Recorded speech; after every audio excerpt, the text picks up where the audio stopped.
थोडी एक रंजक गोष्ट सांगता येईल आपल्याला, किंवा आपण जे म्हणतो म्हणजे इंग्रजांचा इतिहास, आधुनिक इतिहास जेव्हा आपण वाचतो आणि आपल्या असं लक्षात येतं की इंग्रजांनी इथले उद्योगधंदे बुडवले आणि इंग्लंडमधला माल इथे खपला पाहिजे असं चालवलंय पुढच्या काळामध्ये दिसतं ना आपल्याला.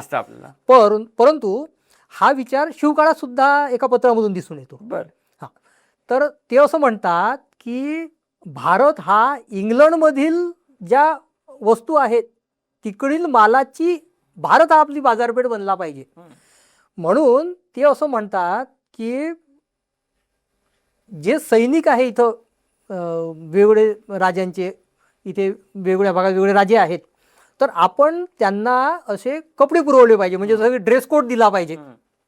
म्हणून याची सुरुवात म्हणून इथं जे मुंबई बेटातले ख्रिस्ती लोक आहेत यांनी हे कपडे वापरावेत असं सुद्धा त्यांनी लिहिलं आहे. म्हणजे त्यांची दूरदृष्टी ती त्या दृष्टीनं त्यांची जी आहे चाल इंग्रजांची ती होतीच, ती तयारी होती. पण ते असं म्हणतात पुढं की ते एवढी युद्धाची धामधूम आहे की हे शक्यच होत नाही.